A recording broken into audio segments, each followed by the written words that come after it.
Souriez, vous êtes filmé, à votre insu, mais pour votre sécurité. La phrase résume à elle seule l'intérêt de la vidéosurveillance. À Pointe-à-Pitre, par exemple, c'est l'affaire de la police municipale. Depuis 4 ans, 24 caméras, placées dans toute la ville, permettent le visionnage en temps réel d'éventuels faits délictueux. Quand ces actes délictueux ont eu lieu, c'est de pouvoir chercher les auteurs. Dans un premier temps, c'est la surveillance des bâtiments, c'est gérer également la circulation. C'est gérer la circulation, mais d'une façon globale, on peut dire qu'il s'agit d'avoir l'œil sur la ville 24 heures sur 24. À Pointe-à-Pitre, le centre de supervision urbain, un réseau permanent avec le commissariat central, emploie de 7 à 20 heures 4 agents, les yeux rivés sur les écrans.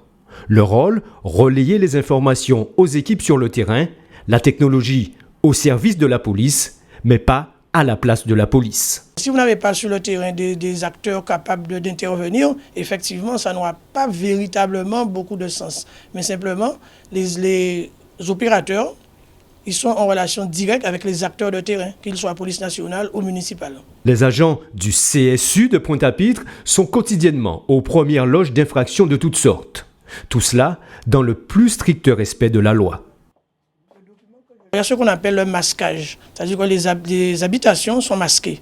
Donc on n'avait pas à entrer sur le balcon, les fenêtres des résidences. Donc c'est masqué d'une part, et d'autre part, il s'agit de la protection des individus eux-mêmes. Donc, et les agents qui sont là, ils sont assermentés, donc il n'y a pas de souci à ce niveau. Selon le chef de la police municipale, les caméras ont déjà permis de prévenir ou de résoudre beaucoup d'affaires. Mais l'efficacité du système ne va pas sans la collaboration du citoyen. Allez porter plainte. Sinon, ça va continuer sans cesse, ça ne va pas s'arrêter parce qu'ils vont croire ces individus qu'ils sont impunis. Or, il n'en est rien. Mais pour pouvoir arrêter un individu, il faut en amont qu'il y ait une plainte. Donc, c'est la raison pour laquelle les gens ont l'impression de se disant « Bon, c'est pas grave, c'était une chaîne qui n'était pas en ordre, etc. » Non. À partir du moment où vous êtes agressé, il faut absolument porter plainte. C'est la condition sine qua non pour effectivement nous aider à rendre cet outil performant. Il a fallu investir près de 1 million d'euros pour l'installation de cette unité de vidéosurveillance.